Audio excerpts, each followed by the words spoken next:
Bonjour, je m'appelle Guillaume Brun, je suis étudiant en 6e année de pharmacie à la faculté de Dijon. En 2013, je me suis lancé dans un projet de voyage. Ce projet, j'ai décidé de le nommer Ma pharmacie du bout du monde. Ce projet m'a emmené dans plus de 35 pays où j'ai pu découvrir si le métier de pharmacien qu'on connaît en France est le même partout dans le monde. Prenons l'exemple des looks des pharmacies. On va trouver des pharmacies avec des symboles extrêmement différents. Parfois un caducée, parfois une croix, une dominance de vert. Dans d'autres pays, c'est une dominance de rouge qui va être utilisée. Le magasin en lui-même va varier. On va parfois trouver des pharmacies qui vont donner directement dans la rue, ce qui va donner une interaction différente pour les patients et les pharmaciens. Dans d'autres pays, en raison de l'insécurité, les pharmaciens vont devoir trouver des systèmes pour se protéger. Forcément, la proximité va vraiment en pâtir. Être pharmacien, ça ne va pas du tout avoir la même signification partout à travers le monde.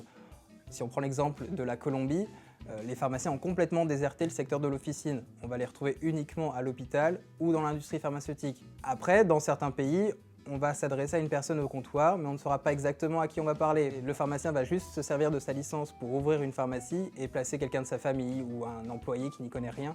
Et donc forcément, le conseil empathie, ces personnes derrière les comptoirs vont dire « Votre maladie semble faible, bon, je vais vous donner du paracétamol, ça semble un peu plus grave, je vais vous donner des antibiotiques. » À l'intérieur des pharmacies, on va parfois trouver des choses assez incroyables, en particulier en termes de rangement, avec une profusion de médicaments. C'est vrai qu'on va se poser des questions sur tout ce qui va être gestion de stock, qui à mon avis parfois est inexistante. On va trouver aussi des choses vraiment étonnantes en termes de services. J'ai rencontré par exemple un pharmacien au Népal, c'est assez incroyable, il a voulu développer un service d'analyse de sang. Il avait récupéré du vieux matériel dans des conditions d'hygiène vraiment surprenantes. Ça faisait vraiment froid dans le dos. Il va y avoir des législations différentes. Dans certains pays, on va mettre en avant des produits rangés dans les tiroirs dans nos pharmacies. Un exemple connu, le Viagra, qu'on va parfois retrouver en vitrine carrément des boutiques. Ou également en Indonésie, ce que j'ai pu voir, c'est qu'il y avait des personnes vendant du Viagra dans la rue. C'est là où on peut se poser la question contrefaçon, pas contrefaçon. Très honnêtement, je pense que c'était de la contrefaçon.